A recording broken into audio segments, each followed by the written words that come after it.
Show that force on each plate of a parallel plate capacitor has magnitude of 1 by 2 QE, where Q is the charge on the capacitor and E is the electric field between the plates. Explain the origin of factor 1 by 2. यहाँ से NCERT start हो जाती है और ये question number 49 तक चलती रहेगी। आइए स्टार्ट करते हैं। हमारे पास दो प्लेट्स हैं कैपेसिटर की और ऑब्वियसली क्योंकि इस प्लेट पर पॉजिटिव चार्ज होता है और इस प्लेट पर नेगेटिव, इन दोनों के बीच में अट्रैक्शन होना बहुत ऑब्वियस बात थी, लेकिन हमने उसका फोर्स नहीं निकाला है। कितना फोर्स है, लेट अस सी। सबसे पहले तो हम ये देख लेते हैं कि एक कैपेसिटर के अंदर एनर्जी कितनी होती है। Half epsilon A square E square into A D, ये होती है एनर्जी कैपेसिटर के अंदर। मान लीजिए आप थोड़ा सा फोर्स लगाते हैं, थोड़ा सा फोर्स लगाते हैं, बहुत थोड़ा सा, जितना फोर्स ये वाली प्लेट इस पर लगा रही थी आप उतना ही फोर्स लगाएंगे इधर, विदाउट एक्सेलरेशन। आप इस प्लेट को खिसकाएंगे by a small distance dx। ठीक है, अब ऐसा करने से क्या होगा, हमने देखा कि एनर्जी जो है वो डिस्टेंस बिटवीन द प्लेट्स पे डायरेक्टली प्रोपोर्शनल है, यानी कि एनर्जी इंक्रीज होगी। तो वो इंक्रीज्ड एनर्जी कितनी है, U dash half epsilon E square A D plus D X, that is the increased energy, मतलब overall energy, sorry overall increase कितनी हुई, यू डैश माइनस यू।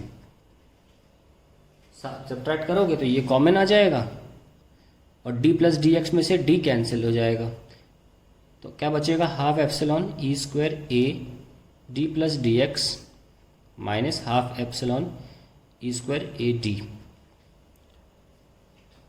अगर आप डेल्टा यू की डी यू की बात करें, बहुत slight change in energy, increase in energy है, तो half epsilon E square A common लें, D plus D X minus D, ये cancel, half epsilon E square A D X. ये स्लाइट चेंज या इंक्रीज माने एनर्जी में। Energy एवं increase नहीं होती, कहीं काम किया गया होगा तो एनर्जी इंक्रीज होती है। तो भाई काम किसने किया, आपके एक्सटर्नल फोर्स ने। Small work done by force F which is, जो इक्वल था प्लेट के फोर्स के बराबर, वही तो निकालना था हमें, वही तो निकालना है। जो ये प्लेट इस पे लगा रही है वही फोर्स तो हमें निकालना है। और हमने बाहर कौन सा फोर्स लगाया, मैग्नीट्यूड में बिल्कुल उसी फोर्स के बराबर है, ताकि जब वो एफ निकल के आए तो हम ये कहें देखो हमारा वाला अंदर वाला भी एफ आ गया, क्योंकि दोनों तो बराबर है। Small force, small work done by force F which is equal to force exerted by plates on each other, है ना। ये तो जुगाड़ की थी हमने, exerted by plates on each other, D W small work is F into D X. ऐसे तो लिखोगे। नाउ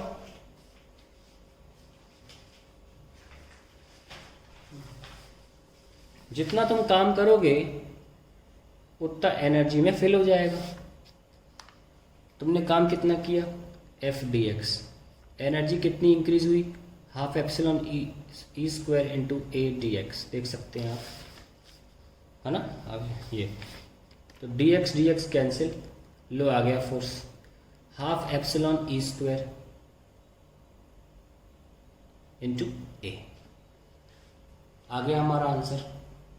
अब थोड़ा सा इसे एडजस्ट करेंगे, हाफ एप्सिलॉन ई इंटू ई ए। हमने क्या किया, ई ए अलग ले लिया और एक ई यहाँ छोड़ दिया। ये ई इंटू ए क्या होता है, फ्लक्स होता है ना, हाफ एप्सिलॉन, और फ्लक्स क्या होता है, क्यू बाय एप्सिलॉन। ये लो कैंसिल, क्या आंसर आया, हाफ क्यू ई। हो गया प्रूफ। अब हमें ये भी बताना है कि 1/2 टर्म कहाँ से आया।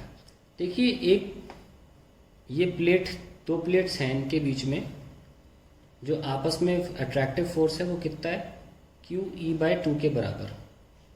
हम सबको पता है कि इस प्लेट पर चार्ज Q होता है, इस प्लेट पर चार्ज -Q होता है। किसी को भी ले सकते हैं, किसी एक प्लेट पे दूसरे की वजह से निकालना है।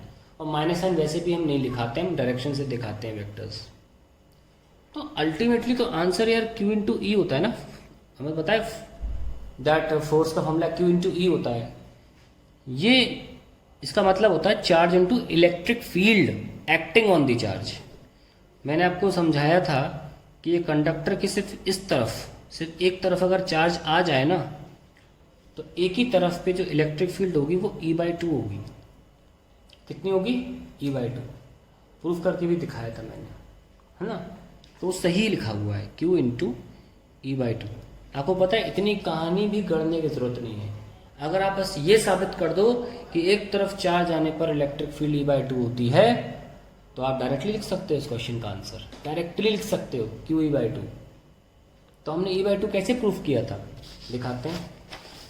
हमने ये कहा था कि इलेक्ट्रिक फील्ड लाइन पेनिट्रेट नहीं कर सकती, इलेक्ट्रिक फील्ड तो कर जाती है पेनिट्रेट।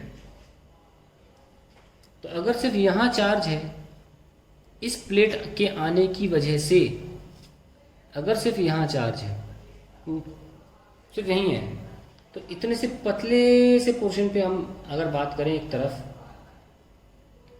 साबित किया था कि इतना पतला पोर्शन जो है, ये जो प्लस चार्ज है, ये कंडक्टर के अंदर फील्ड उत्पन्न करता है, वो कैंसिल हो जाती है इस माइनस की वजह से। Electric field can be there inside a conductor but is always cancelled by some charge somewhere else in the surrounding, always cancelled by it. ठीक है, हमेशा कैंसिल हो जाती है इलेक्ट्रिक फील्ड। चार्ज नहीं होगा तो फिर होगी ही नहीं, लेकिन अगर चार्ज हुआ तो डेफिनेटली कहीं और एक फील्ड होगी जो कैंसिल हो जाएगी। मैं बताता कि प्लेट्स किस तरीके से अपने चार्जेस को एडजस्ट करती हैं कि हमेशा अंदर इलेक्ट्रिक फील्ड जीरो रह सके। अगर ये प्लेट नहीं होगी ना, तो चार्ज कभी भी इस तरफ नहीं होगा, ये पलट के इधर आ जाएगा और ऐसे डिस्ट्रीब्यूट होगा कि अंदर E जस्टिफाई हो जीरो। पर अगर ये है तो ऐसा भी हो जाएगा।